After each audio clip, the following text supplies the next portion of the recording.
जब लग दुनिया रहिए नानक, किश सुनिए किश कहिए।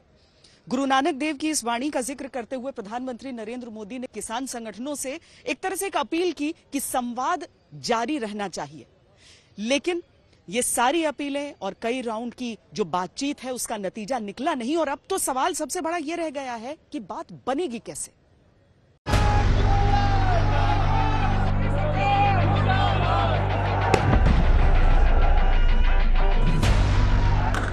ये सिर्फ जमीन की नहीं, जमीर की भी जंग है। ये जमीन और जमीर की लड़ाई है। खेत में खून जलाने वाले अन्नदाताओं का आक्रोश है। ये उन 3 कृषि कानूनों के खिलाफ रण है जिसके 2 चेहरे हैं, 2 पहलू हैं। सिक्के के हेड में मोदी सरकार है तो टेल में 14 करोड़ किसान परिवार हैं। सरकारी पक्ष मानता है कि नए कृषि कानून से किसानों की आय दोगुनी होगी, जबकि आंदोलनरत किसानों का दावा है कि इससे किसान बर्बाद हो जाएंगे। देश के एग्रीकल्चर सेक्टर की और उस सेक्टर को मजबूत करने के लिए बीते वर्षों में भारत में तेजी से काम किए गए हैं। अब देश में जो रिफॉर्म हो रहे हैं वो इन दीवारों को हटाने का काम कर रहे हैं। अभी हाल ही में जो एग्रीकल्चर रिफॉर्म्स हुए हैं वो इसी की एक कड़ी है।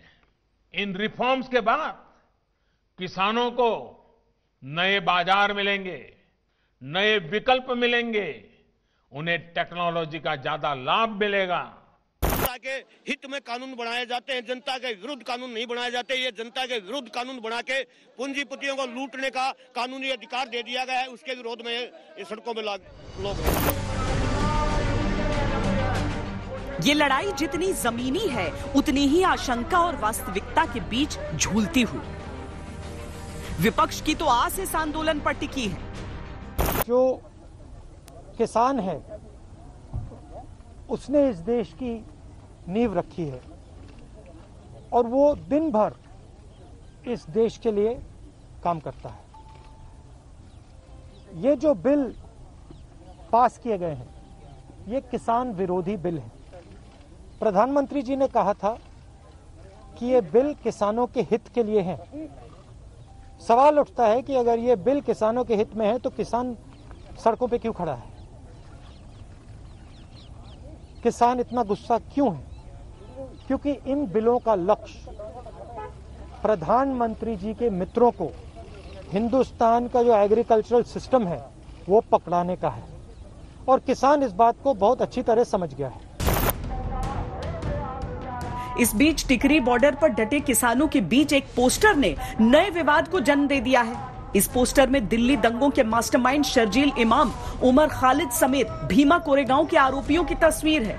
ये वो लोग हैं जो एनएसए और यूएपीए के तहत गंभीर आरोपों में जेल भेजे गए।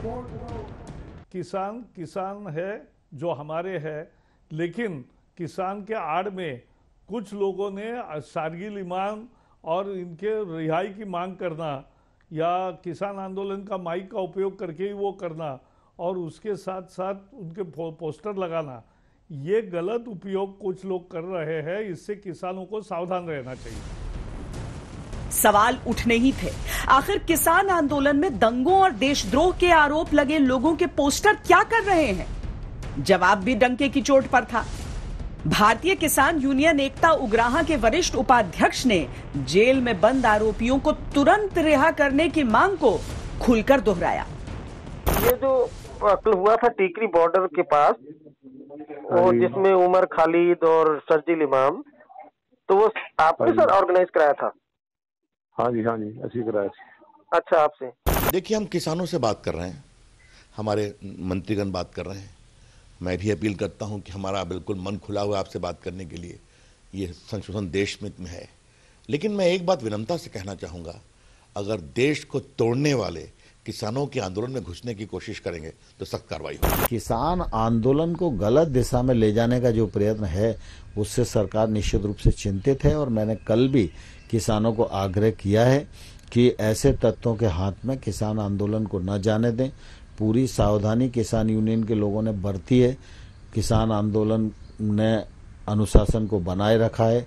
किसी प्रकार की हानि पहुंचाने का प्रयत्न उन्होंने नहीं किया है। इस बीच खुफिया एजेंसी की एक रिपोर्ट ने भी चौंका दिया है, जिसके अनुसार आंदोलनकारी किसानों को भड़काने की योजना का खुलासा किया गया है। सूत्रों के अनुसार सरकारी संपत्ति को नुकसान पहुंचाने की भी साजिश है।